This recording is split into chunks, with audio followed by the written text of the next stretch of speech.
जय जिनेंद्र बंधुओं, स्वागत है आप सभी का इस विशेष प्रसारण श्रृंखला में, जिसमें आप लगातार देख रहे हैं सुप्रसिद्ध तीर्थ हस्तिनापुर के श्री आदिवीर विद्याश्री साधना शिवोदय तीर्थन्यास आश्रम में विश्व की अनुपम कृति 1008 त्रिनेत्रधारी भगवान आदिनाथ के श्री चरणों में 15वीं बार आयोजित 41 दिवसीय संकटहरण महामारी निवारक श्री नमोकार महामंत्र विधान एवं जप अनुष्ठान के दुर्लभ दृश्य।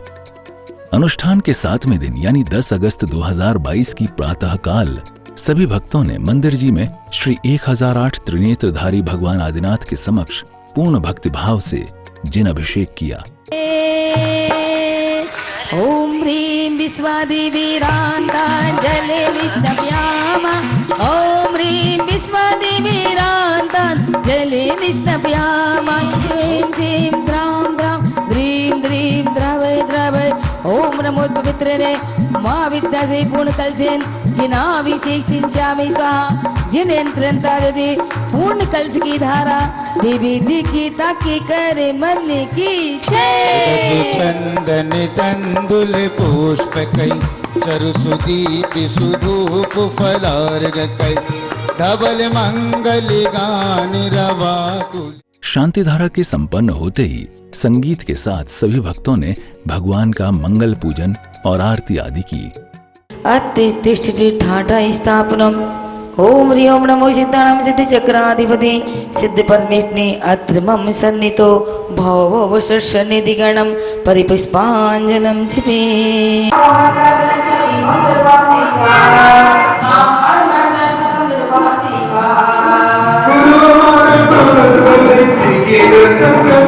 पूजन के बाद पूज्य आर्यका रत्न श्री विधाश्री माताजी के मंगल प्रवचन हुए।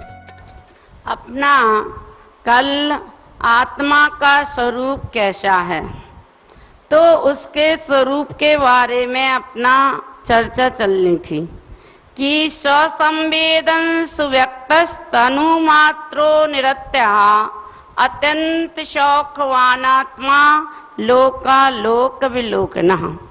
स्वसंवेदन आत्मा आत्मा स्वसंवेदन के द्वारा माने अपने आत्मा के अनुभव के द्वारा स्पष्ट प्रकट होता है, और स्पष्ट प्रकट होता है माने जाना जाता है। और वह कैसा जाना जाता है, सो कहते तनु मात्रो निरत्यः।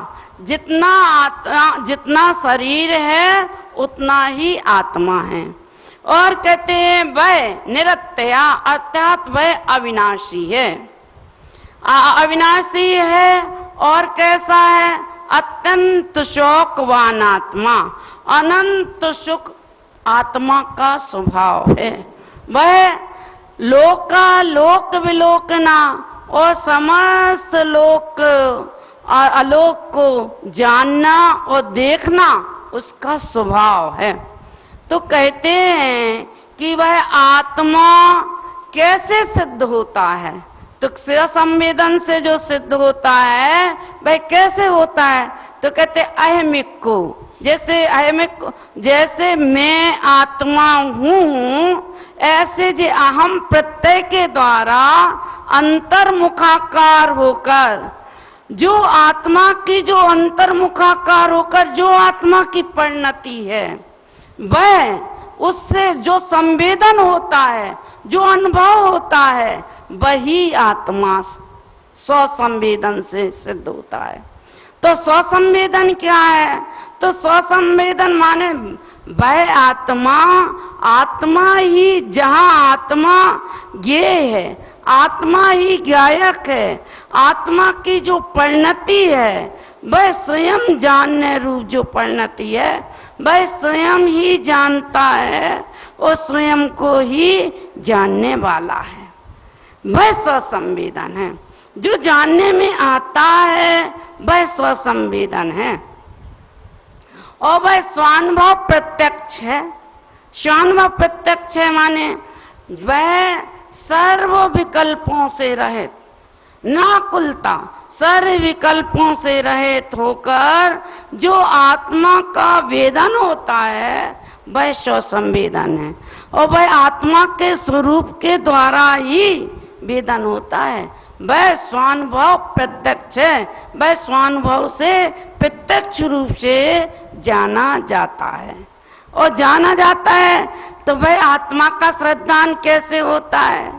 तो कहते हैं वह आत्मा का श्रद्धान कैसे विश्वास करें कि आत्मा है? तो कहते हैं कि वह जैसे आत्मा, जैसे जानना देखना यह शक्ति से युक्त आत्मा है, ऐसे ही कहते हैं जो जैसे दूध में घी है ऐसा विश्वास होता है, ऐसा विश्वास होता है तो वो क्या करता है? जामन देता है और फिर वह बिलोता है और फिर वह मक्खन निकालता है। ऐसे ही वैसे जैसे दूध में घी है वैसे ही अपने शरीर में आत्मा वास करता है, सारे शरीर में, पूरे में वह व्याप्त है। उसके कोई एक भी प्रदेश उस आत्मा से खाली नहीं है। जैसे दूध में घी एक भी प्रदेश से खाली नहीं है, ऐसे आत्मा से वह शरीर का एक भी प्रदेश आत्मा से खाली नहीं है। जैसे पहले विश्वास किया कि दूध में घी है, फिर उसकी प्रक्रिया की और फिर उसके रूप में वह बिलोया और फिर मक्खन निकाला, फिर तपाया। ऐसे तप के द्वारा, वह तप के माध्यम से वह ज्ञान, पहले तो श्रद्धा हुआ, फिर ज्ञान हुआ, फिर अनुभव हुआ। तो कहते हैं जो अनुभव हुआ, अनुभूति हुई, वह अनुभूति ही स्वसंवेदन ज्ञान है। अब कहते हैं स्वसंवेदन, आपने कहा कि आत्मा अनंत सुखमय है और हमें तो दिखाई देता है कि दुखी है, तो वह कैसे दुखी है? तो कहते हैं जैसे जानना देखना आत्मा का स्वभाव है वैसे ही सुख आत्मा का स्वभाव है। जैसे पानी के आगी के सहयोग से शीतल पानी भी गर्म हो जाता है, उबल जाता है, ऐसे ही मोहिनी और वेदनी कर्म के उदय से यह आत्मा क्या करता? जब वह आत्मा के स्वरूप को भूलता है तो वह दुखी होता है, सुखी नहीं हो पाता है। भूल आपको भ्रमत्वा, अपने आत्मा के स्वरूप को वह भूल जाता कि मैं सुख स्वरूप है, और बाहर में सुख ढूंढता है तो सुखी नहीं होता है। तो सुखी कैसे हो? सुख हमारी मुट्ठी में हो जाए उसके लिए क्या करें? कहते तुम कुछ नहीं करो, कुछ नहीं करो, क्या करो? बस एक अपने माथे को, अपने दिमाग को ठंडा रखो, दिमाग को ठंडा रखो, जेब को गर्म रखो और आंखों में शर्म रखो और दिल में रहम रखो और जीवा को नरम रखो। तो तुम्हें सुखी होने के लिए कहीं भागना नहीं पड़ेगा, सुख तो तुम्हारे घर में आ जाएगा। हम सुखी तो होना चाहते हैं, हम स्वर्ग तो चाहते हैं, लेकिन स्वर्गीय होना नहीं चाहते हैं। ऐसा जानकर हम सुख के आत्मा के स्वरूप को जानकर हम अपने आत्मा के स्वरूप को जाने, ऐसी पवित्र भावना के साथ आज की बात समाप्त करते। बोलो महावीर भगवान की। प्रवचन के बाद पूजन आरंभ हुआ और सभी भक्तों ने बड़े ही श्रद्धा और समर्पण से विधान किया। इसी बीच परम जन भक्त बाल ब्रह्मचारी इंद्र कुमार इंद्र भैया जी ने अपना मंगल उद्बोधन दिया।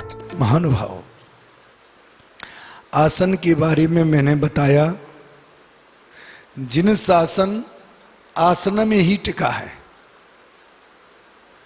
जिन शासन की योग को साधुओं को, साधकों को योगी कहा जाता है, उनकी हर क्रिया में योग होता है। महानुभाव, वैसे अन्य मतों में या अन्य जगह नौली, धोती, नेति और त्रिटक, ये 4 प्रकार की क्रियाएं बताई हैं जिससे हमारे मल द्वार खुल जाते हैं और सब साफ हो जाते हैं। जो शरीर में कचरा है उसको साफ करने की 4 क्रिया हैं। महानुभाव, ये बात सत्य है। जब तक शरीर स्वस्थ नहीं होगा उसमें स्वस्थ आत्मा नहीं ठहर सकती है। मैं आज जैन समाज से बार बार कर भी ये बात कही थी कि महानुभाव, 72 कलाएं पुरुष की होती हैं और उन कलाओं को हमने त्याग दिया है। तो आज हमारे पौरुष का आकर्षण खत्म हो गया है। जो पुरुषों में आकर्षण होता था कि सहज ही बालिकाएं या युवतियां उनके ऊपर आकर्षित हो जाती थी, वो आकर्षण जैन समाज के पुरुषों से खत्म हो चुका है। क्योंकि खाके और जाके इसके अलावा दुकान पे और कोई काम नहीं बचा है। जब तक आप शरीर को स्वस्थ नहीं रखोगे तब तक आप धर्म को स्वस्थ तरीके से पालन नहीं कर सकते हो। आज साधु बनने की जरूरत नहीं है, आज बनना है साधक बन के अच्छे योगाचार, शारीरिक बलिष्ठ लोगों की जरूरत है, जिसको देख करके हमें आकर्षित लगा कि ये संयमी लोग हैं, ये अहिंसक लोग हैं। आज किसी संयम अहिंसक अगर ऐसे लटके मिलेगा, महानुभाव, संघों में चले जाओ, जितने साधु साधक हैं आप बता दो हम वैद हैं, जितने होंगे सबके हाथ आगे आ जाएंगे। हमें जे तबीयत, किसी का पेट, किसी का कुछ, सब खराब। क्या साधना करोगे आप लोग और क्या धर्म की प्रभावना करोगे? शरीर में बल नहीं, वो आत्मा का ज्ञान नहीं, आप तो जाके हमारे धर्म को डुबोगे निश्चित ही। तो सबसे पहले आप अपने शरीर को आसनों द्वारा, योग हमारा जिनसासन का फाउंडेशन है और उसको हम नहीं पाल पा रहे। मैं जितने लोगों को इन अष्टांग निमित्त में रुचि हो, लेकिन अंदर से लगन हो, उत्साह हो, निश्चित करके आगे बढ़े, धैर्य हो, संतोष हो और तत्व का निश्चय करना किस लिए है? आत्मा के लिए करना है कि नाटक करने के लिए, दुनिया को दिखाने के लिए करना है? और देश का त्याग करके आपके लिए हस्तिनापुर की है पावन दर खुली है। हम यहां पर मिट्टी के आदमी को शेर बना देंगे। आज जो जैन शासन में इस प्रकार की ढीले, ना तो हमें पता है कि हमें बच्चों को कैसे पैदा करना है, ना हमें ये पता है बच्चों को कैसे पालना है, ना हमें ये पता है कि बच्चों को कैसे संस्कार देना है। सब मनोरंजन हो रहा है और आज हमारा जैन समाज सब समाप्त हो रहा है। पहले एक जैन समाज का व्यक्ति अगर कोर्ट में गवाही दे देता था तो उसकी गवाही माफ हो जाती थी। अब सबसे ज्यादा, क्योंकि संस्कार ही नहीं है। महानुभाव, आपको इन प्रपंचों में छोड़ करके अगर जिन शासन को उठाना है, जिन शासन की सेवा करना है, तो सबसे पहले शारीरिक बल और उसमें क्षमता इतनी होना चाहिए कि हम 3 घंटे पद्मासन लगा सकें, 3 घंटे सिद्धासन लगा लें। हमको भूख प्यास सारे बेकार खत्म हो जाएंगे। आपको ना ठंड लगेगी ना गर्मी लगेगी। ये आसन की महत्वता में आपको अनुभव करके देख लेना। आप जिस दिन आसन की धीरे 5 मिनट, और लगाने का ये मतलब नहीं कि 3 घंटे तो हम सुन्न हो गए। आसन 3 घंटे लगने के बाद भी हमारे शरीर में कोई तकलीफ नहीं होनी चाहिए, कोई ये नहीं होना चाहिए। सिद्धासन, आसन उसे कैसे जो आनंद से हो, और ऐसा नहीं कि उसमें हम तकलीफ में आ जाएं। वो आसन आपका बेकार है। 3 घंटे 2 घंटे सहजता से ही बैठना है। एक ही आसन में ठहराव जिस दिन आ जाएगा, आपके शरीर में बल आ जाएगा। कल से प्राणायाम के बारे में बताऊंगा। अहिंसामय विश्व धर्म की जय। और इस तरह समापन अर्घ्य समर्पित करते हुए इस दिन के विधान का विसर्जन किया गया। सायंकाल सभी भक्त पुनः मंदिर में एकत्रित हुए और सभी ने पूर्ण भक्तिभाव से नृत्य करते हुए प्रभु की मंगल आरती उतारी। सिरी है मन छावर लो, जगमग जगमग दीप जला के आरती माँ की कर लो, जगमग जगमग दीप जला के आरती माँ की कर लो।